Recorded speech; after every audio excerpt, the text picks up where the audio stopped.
Hello everyone and welcome back to another video. Today I'm going to be talking about one of the most exciting pro players in Age of Empires 2 tournaments right now. He is such a fun player to watch. He's never in a boring set and he always comes out to be a fan favorite with his exciting and dynamic playstyle. The player I'm talking about is no other than MBL, also known as Otto the Great in Hidden Cup 5, which we'll be talking about quite a bit in this video. Now MBL is a very high ranking player to begin with. He is easily a top 20 player and his multiple times broken into the top 8 and even the top 4 of tournaments in his career, and he's even gotten to the finals of a couple of tournaments, and most notably Hidden Cup 1, and he's definitely a very capable player on all maps and styles. However, MBL in his comfort zone is a very different animal. He is a player that plays in a very unique fashion compared to the rest of the players, and although there are a ton of exciting players and there's a ton of different styles in our competitive scene, MBL definitely stands out and is definitely unique out of the bunch. And I'm going to be breaking down his style today in multiple categories so you guys can understand why his style works, what he's trying to achieve, and how it actually looks like when he puts it together in tournament play. Now, the first thing to understand with MBL is that he's not the kind of guy to rigorously practice for tournaments. It's not to say he goes in raw. He definitely thinks about the strategies, thinks about the maps, takes a look at the settings to get a general game plan of what he wants to do, but his main strength comes in his freestyle, his ability to think on the fly, put the opponent in an uncomfortable position, and not rely too much on prepared strategies. He's not the kind of guy to memorize formulas and come to the exam ready to deliver. He's the kind of guy that looks over the notes once, gets the general idea, and then comes to the exam and he'll see what's up. He'll try his best. That's exactly what MBL brings to tournaments, and it's reflected in his gameplay. Alright, let's break down his style to understand how MBL is able to achieve such a high success rate using such a unique playstyle, because for the most part, other players are following a certain strategy or certain concepts that they're trying to implement to get the most consistent gameplay out. That is how you want to approach tournaments for the most part, because let's be honest, tournaments you get like one best of 5. If you win, you advance. If you lose, you're out. In most cases, you usually want to bring a very consistent style, and you want to make sure that the plans that you've practiced and the strategies that you came up with are consistent and easily able to be executed. You don't want to go into a tournament and then all your plans are out the window and things are just going wrong from minute 1 and it's a disaster. You're not prepared for it and you lose. You don't want that, except if you're MBL. This is what MBL likes to do, and this is how his style is working so efficiently.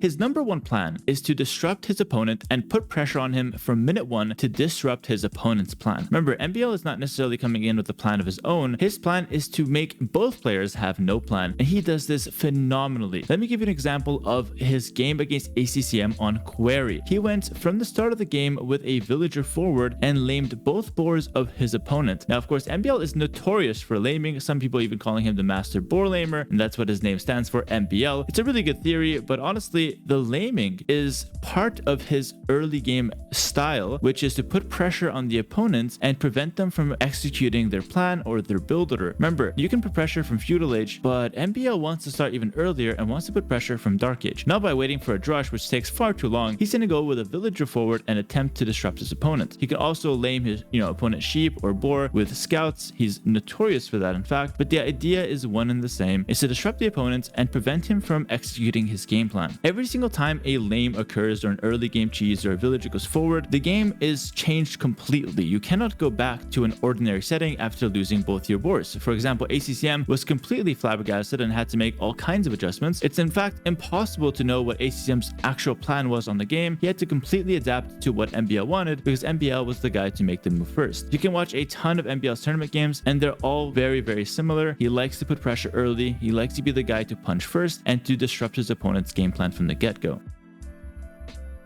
The second aspect to MBL's style is the fact that he's going to be doing surprising plays. Now, generally speaking, for Age of Empires, there is what's called like a meta, where you have a few strategies that are considered to be the best strategies, but it's not to say that it's like the only strategies to work. So for example, a meta could be Scout Rush on Arabia. Scout Rushing is a very solid strategy. It's one of the best, but for example, a sneaky villager on Arabia can still be a really good strategy. Sneak in a vill behind enemy base, making 2-range archer, that can easily beat a Scout Rush, is just less consistent and risky, but it has its benefits. Going for surprising plays can catch your opponent off guard, and if they're not scouting properly or keeping an eye out, your surprising plays will catch them off guard more often than not, and you're going to put yourself in a position where you can easily win the game by causing a lot of damage to your opponent. And because you know what your opponent is going for, more often than not, they're going to be going for like the meta strategies, the consistent strategies. You know what he's going to do, he doesn't know what you're going to do, and that is where the advantage lies for MBL. There are a ton of different surprising plays I can give as an example, but one of the best ones comes against ACCM in the same set. I will reference the set for all the examples, by the way, just to show how consistently MBL is doing his style. His style and MBL, it's literally inseparable. He cannot help himself. He always goes for this kind of stuff. So in the Hidden Forts game against ACCM in the quarterfinals of Hidden Cup, remember the biggest stage, basically a do or die round, he doesn't know he's playing ACCM, but he knows he's MBL. So he will go ahead and make a lumber camp to chop through the wood, which ACCM didn't even scout, because who would even expect their opponent to make a lumber camp and chop through and come in with a siege push? This is literally unthinkable. No one would ever expect this. ACCM certainly didn't. MBL comes in and the siege push lands a pretty decent push, and it lets MBL gain some advantage. Obviously, ACCM does go on to win this game, but it doesn't take away from the fact that the surprising play actually worked in this case. He caught ACCM off guard and he was able to make a push out of basically nothing. Again, there are a ton of examples of surprising plays, and the reason why surprising plays are not very popular in tournament play is just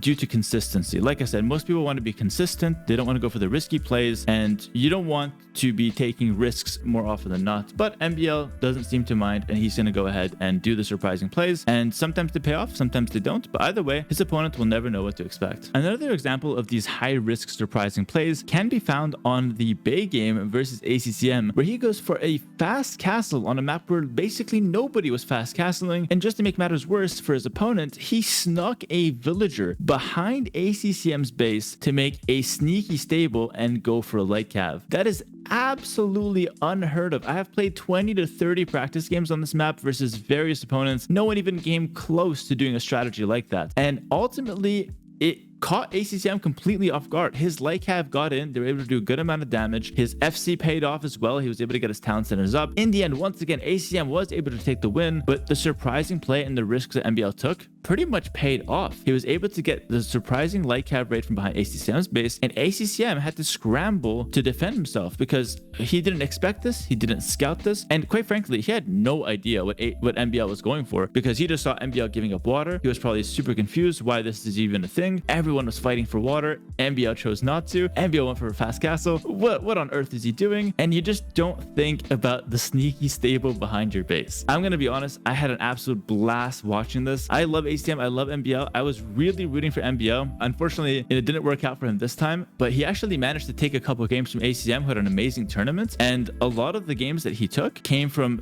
certain surprising plays paying off, and he went for it in pretty much every game. He went for something different, something spicy, and all I know is even if the result didn't go in MBL's favor, the viewers absolutely loved it, me included.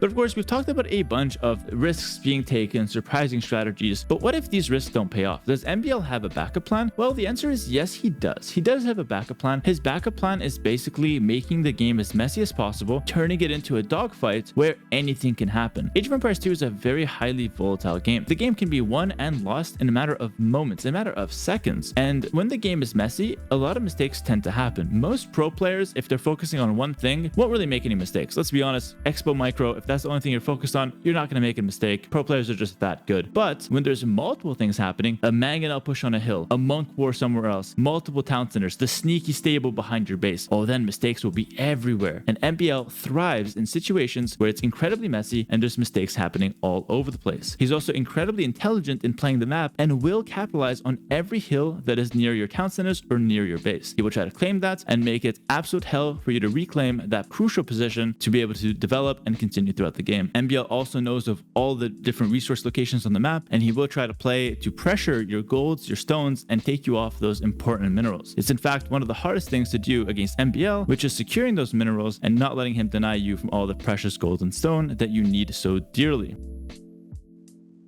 The last thing I want to talk about for MBL style here, and the reason why I think it works so well, is the psychological aspect. Remember, MBL is going into these games, he knows he's gonna make it messy. He knows that he plans to take the initiative. He knows that he wants to disrupt. He knows he wants to lame. His opponents don't necessarily know that he's gonna do that. They might expect it because he's notorious for it, but they don't know 100% he's going for it. This is even worse in Hidden Cup because you don't know who your opponent is, and so you don't know you're playing MBL, and it catches you double off guard. This psychological aspect really benefits MBL in my opinion because he's basically taking advantage of his opponent's nerves. He's throwing his opponent completely off the game plan, and of course MBL is coming in with the mentality that he knows he's gonna do this, he knows what he's gonna do, and opponents will have to adapt on the fly and make the right decisions, or they'll be falling prey to MBL's crazy and aggressive and diverse and tactical style. The last thing I want to mention between the set of ACCM and MBL is when it came to an Arabia game where ACCM had a better civilization, Mayans compared to Slavs, ACCM basically just had to cruise it to be able to secure a win in most cases because Mayans are just simply that strong. Not to say Slavs are a weak civ, but Mayans tend to have a higher win rate in that matchup. That being said, ACCM went for a forward siege in a very uncharacteristic decision from his end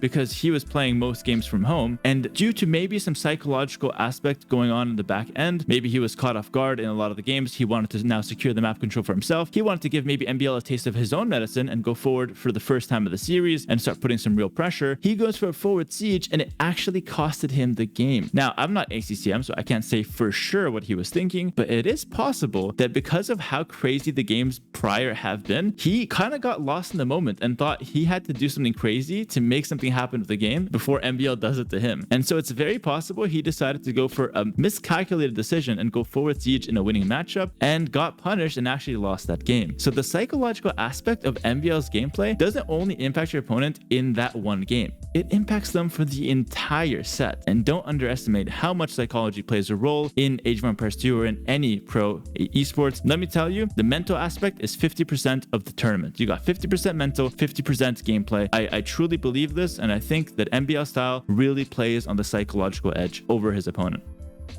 Overall, MBL is not the most consistent player. He's not the most prepared player, and he's not the most reliable player. But man, is he probably one of the most, if not the most, exciting players to watch. He never has a boring set, and he's always there to entertain. But it's not only entertainment for the viewers, he's also just a really good player, and he puts out results quite consistently in the top tier tournaments. Big respect to MBL for bringing something unique to the table. If you guys want to see more from him, I'll definitely link his Twitch channel in the description below, so you guys can go say what's up, go say how much of a fan you were of his Hidden Cup sets, and go say all other kind things to support our boy and get him into future tournaments. Thanks so much for watching. I hope you guys enjoyed the video. Make sure to like, comment, and subscribe. And if there's any other player you want me to review, definitely leave it in the comments below. I'll be reading you guys. Take care and peace.